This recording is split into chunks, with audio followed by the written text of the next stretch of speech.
Guys, ऐसे sentences आप daily life में यूज़ करते हो, जैसे वह घुमा फिरा कर बातें करती है, वह घुमा फिरा कर बातें कर रही थी, आप घुमा फिरा कर बात करते हो, वह घुमा फिरा कर बात करेगी, घुमा फिरा कर बातें मत करो। गाइस, जब इस टाइप की सिचुएशन आ जाए तब आप इसे इंग्लिश में कैसे बोलोगे? तो देखते हैं सबसे पहले इसका स्ट्रक्चर। सबसे पहले दोस्तों आपको यूज़ करना है सब्जेक्ट प्लस हेल्पिंग वर्ब। अब गाइस यहाँ पे हेल्पिंग वर्ब आपका यूज होगा अकॉर्डिंग टू सेंटेंस। जैसा आपका सेंटेंस होगा उस टाइप से हेल्पिंग वर्ब को यूज़ करना है।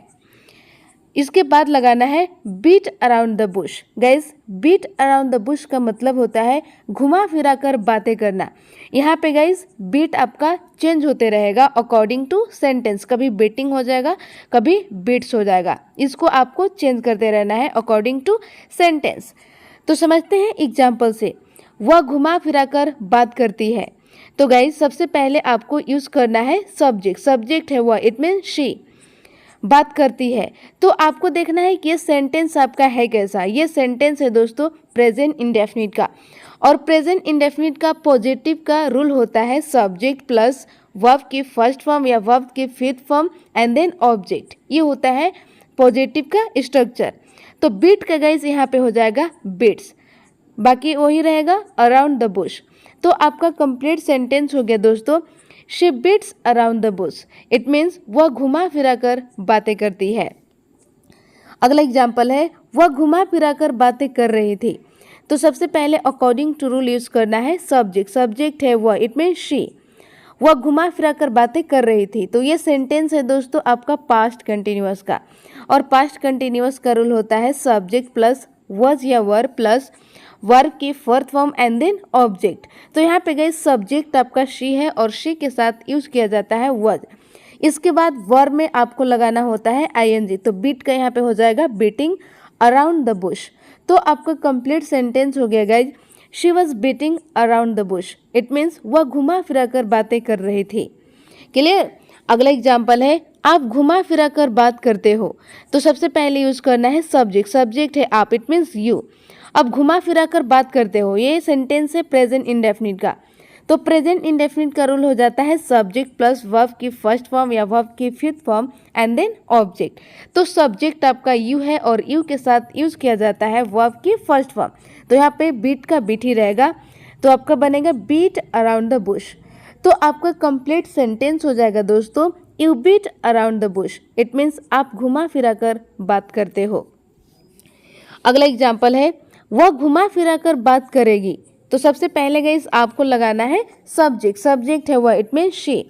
अब वो घुमा फिरा कर बात करेगी, ये सेंटेंस आपका फ्यूचर इंडेफिनिट का, और फ्यूचर इंडेफिनिट का रूल होता है subject plus will plus verb की first form and then object. तो यहाँ पे गाइस आपका हेल्पिंग वर्ब हो जाएगा विल। इसके बाद लगाना है वर्ब की first form according to rule. तो बीट का यहाँ पे बीट ही रहेगा, बाकी इधर यूज करना है अराउंड द बुश। तो आपका कंप्लीट सेंटेंस हो गया guys, she will beat around the bush. It means वह घुमा फिरा कर बात करेगी। अगला एग्जाम्पल है घुमा फिरा कर बातें मत करो। तो इसका इंग्लिश बनेगा don't beat around the bush. It means घुमा फिरा कर बातें मत करो। नेक्स्ट एग्जाम्पल है आप घुमा फिरा कर बातें क्यों कर रहे हो। गाइज इसका आंसर आपको कमेंट सेक्शन में बनाना है। गाइज ऐसे सेंटेंसेस भी आप डेली लाइफ में यूज करते हो, जैसे वो हमेशा की तरह बातें कर रही थी, आप हमेशा की तरह नहीं आओगे, आप हमेशा की तरह झूठ बोल रहे हो, मैं हमेशा की तरह पढ़ती हूँ, वो हमेशा की तरह खेल रहा था। गाइज जब इस टाइप की सिचुएशन आ जाए तब आप इसे इंग्लिश में कैसे बोलोगे? तो देखते हैं सबसे पहले इसका स्ट्रक्चर। सबसे पहले लगाना है सेंटेंस। गाइज जैसा आपका सेंटेंस होगा उस टाइप से आप ट्रांसलेट करोगे।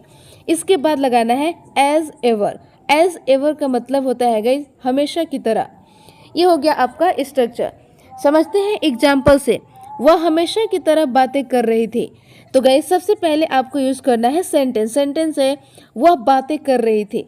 तो आपको देखना है कि ये सेंटेंस आपका कैसा है। तो ये सेंटेंस है दोस्तों पास्ट कंटिन्यूअस का, और पास्ट कंटिन्यूअस का रूल होता है सब्जेक्ट प्लस वॉज या वर प्लस वर्ब की fourth form and then object. तो वह बातें कर रही थी, तो इसका इंग्लिश बनेगा she was talking. And last में यूज करना है एज एवर। तो आपका कंप्लीट सेंटेंस हो गया दोस्तों, she was talking as ever. It means वह हमेशा की तरह बातें कर रही थी।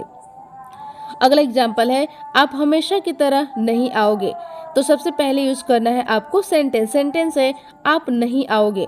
ये सेंटेंस है फ्यूचर इंडेफिनिट का, और फ्यूचर इंडेफिनिट का नेगेटिव का रोल हो जाता है subject plus will plus not plus verb के first form and then object. आप नहीं आओगे तो इसका इंग्लिश हो जाएगा ई विल नॉट कम। इसके बाद लगाना है एज एवर। तो आपका कंप्लीट सेंटेंस हो गया guys, he will not come as ever. It means आप हमेशा की तरह नहीं आओगे। अगला एग्जाम्पल है, आप हमेशा की तरह झूठ बोल रहे हो। तो सबसे पहले यूज करना है आपको सेंटेंस। सेंटेंस है आप झूठ बोल रहे हो। तो इसका इंग्लिश बनेगा यू आर टेलिंग अ लाई। इसके बाद लगाना है एज एवर। तो आपका कंप्लीट सेंटेंस हो गया दोस्तों, you are telling a lie as ever. It means आप हमेशा की तरह झूठ बोल रहे हो। अगला एग्जाम्पल है, मैं हमेशा की तरह पढ़ती हूँ। तो इसका इंग्लिश बनेगा I study as ever. It means मैं हमेशा की तरह पढ़ती हूँ। अगला एग्जाम्पल है, वह हमेशा की तरह खेल रहा था। तो सबसे पहले लगाना है सेंटेंस। सेंटेंस है वह खेल रहा था। तो इसका इंग्लिश बनेगा ही वॉज प्लेइंग। इसके बाद लगाना है एज एवर। तो आपका कंप्लीट सेंटेंस हो गया दोस्तों, he was playing as ever. It means वह हमेशा की तरह खेल रहा था। अगला एग्जाम्पल है, वह हमेशा की तरह रो रही थी। गाइस इसका आंसर आपको कमेंट सेक्शन में बनाना है। तो बस गाइस आज के लिए इतना ही। मिलती हूँ नेक्स्ट वीडियो में। आई होप आपको ये वीडियो पसंद आया होगा। तो आप कमेंट सेक्शन में अपना फीडबैक जरूर दें। Thank you.